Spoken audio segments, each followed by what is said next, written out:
Welcome to the inaugural African Hidden Champions Summit hosted by the Africa Foresight Group in partnership with DEG, the private arm of the German government.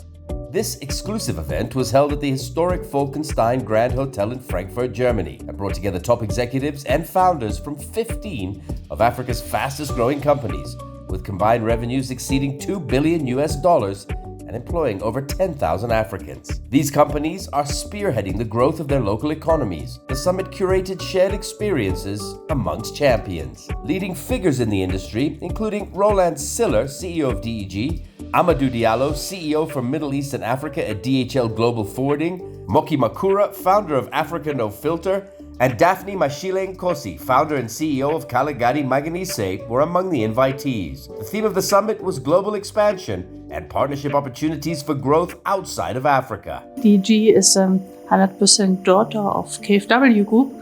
We are the so-called private sector arm of KfW, dealing with private companies in developing countries. We are partner of the Hidden Champions program from the beginning. For us, it was a natural fit when we have found this initiative to support it, because we support entrepreneurs worldwide.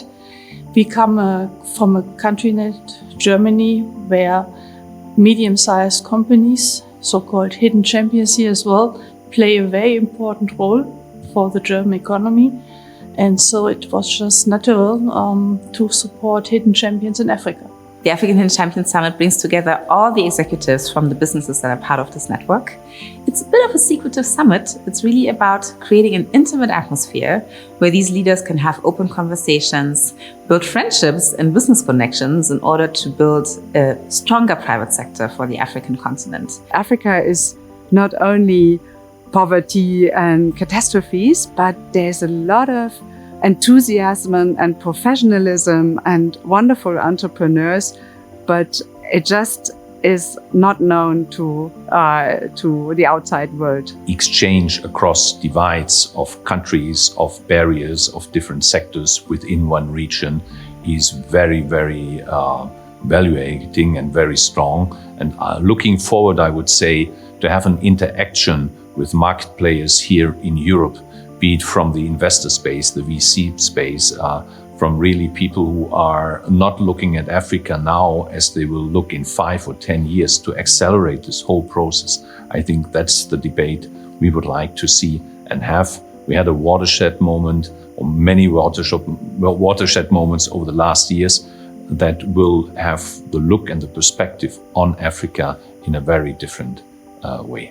Discussions centered around driving climate action, building resilient supply chains, and the impact of geopolitical change on the continent. Pride in being local. And I think we need to look back to things like that. We need to go back to look. We ourselves are consuming our own products. So Germany, you come. And we're a market. So I would please know that.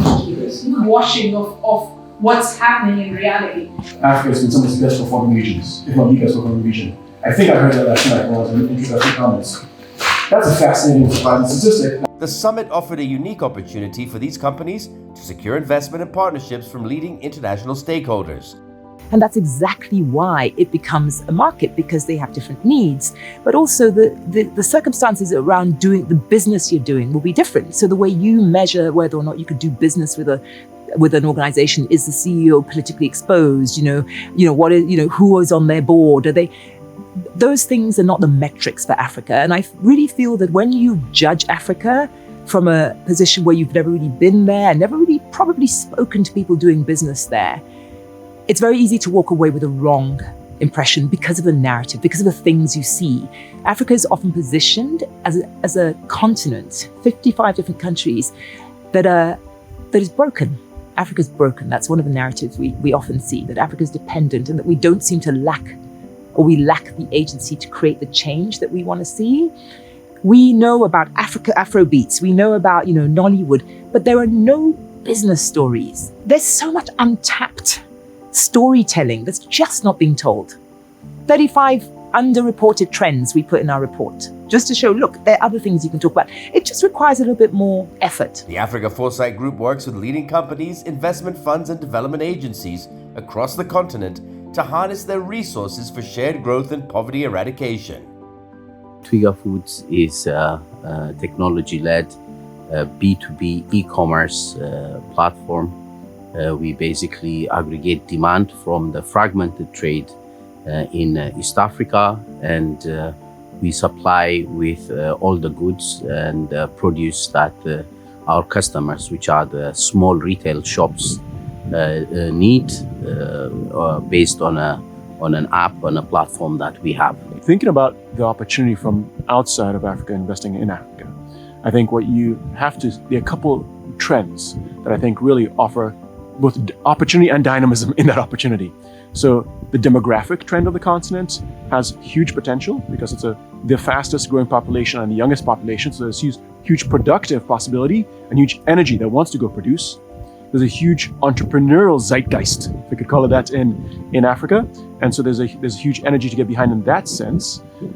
Huge demand factors and actually growing consumer power. Africa is a green field when it comes to investment. There's a lot of great opportunities in Africa, whereby any opportunity that you get, you do it very well. You can leverage it and make it turn out to be a big investment. The country is poised. It has got a very good customer base as well as population, very young population. So if you do have a very good product, I think it's the next place for investment to be. Until we start to understand the local environment enough of what really works in those places, it would be hard for businesses abroad to do business in Africa. You can look at all the World Bank data in the world, but you will not know what is happening on the ground in Africa without walking the streets of the cities. It is very hard to take a solution that has worked in a developed country and take it as is to a developing country and assume that it will work. So if I could encourage German CEOs, I would say to them, find a way to invest a little bit of time and some further resources in understanding the opportunity on the continent. By 2100, we are going to be the most populous part of the world, and we have a lot of macro factors in Africa which are coming together, which will generate phenomenal demand on the continent. Africa is reawakening. Join us in celebrating the success of Africa's hidden champions.